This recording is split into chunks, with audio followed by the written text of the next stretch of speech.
ബീഹാറിലെ ക്ഷേത്രത്തിലുണ്ടായ തിക്കിലും തിരക്കിലും പെട്ട് 7 പേർ മരിച്ചു. മക്കാടുംപൂരിലെ ബാബ സിദ്ധനാഥ് ക്ഷേത്രത്തിലാണ് അപകടം ഉണ്ടായത്. രക്ഷാപ്രവർത്തനം ഇപ്പോൾ പുരോഗമിക്കുന്നുവെന്നാണ് രാധാകൃഷ്ണൻ ഡൽഹിയിൽ നിന്ന് റിപ്പോർട്ട് ചെയ്യുന്നത്. പറയൂ രാധാകൃഷ്ണൻ, വിശദാംശങ്ങൾ.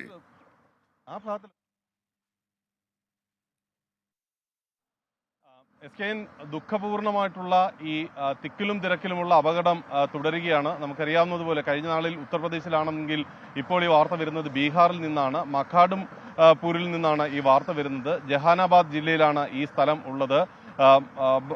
അവിടെ ഇന്ന് രാവിലെയാണ് ഈ ബാബ സിദ്ധാർത്ഥനാഥ് ക്ഷേത്രത്തിൽ ഇതിന്റെ ഭാഗമായിട്ട് ഈ അപകടം ഉണ്ടായത്. വളരെ വലിയ രീതിയിലേക്കുള്ള ജനക്കൂട്ടം അവിടേക്ക് ആരാധനയ്ക്ക് വേണ്ടി എത്തുകയായിരുന്നു എന്നാണ് അറിയാൻ സാധിക്കുന്നത്. വിശദാംശങ്ങളിൽ ലഭ്യമാകുന്നതനുസരിച്ച് നിരവധി പേർക്ക് ഗുരുതരമായിട്ടുള്ള പരിക്ക് ഏറ്റിട്ടുണ്ട്. ഈ മരണസംഖ്യ ഉയരാനായിട്ടുള്ള സാഹചര്യമാണ് നിലനിൽക്കുന്നത് എന്നാണ് അറിയാനായിട്ട് സാധിക്കുന്നത്. ഏതായാലും ഈ വിഷയത്തിൽ ആവശ്യമായിട്ടുള്ള രക്ഷാപ്രവർത്തന നടപടികളെല്ലാം ആരംഭിച്ചിട്ടുണ്ട് എന്നാണ് ജില്ലാ മജിസ്ട്രേറ്റ് ഇപ്പോൾ അറിയിക്കുന്നത്. SKN രാധാകൃഷ്ണൻ.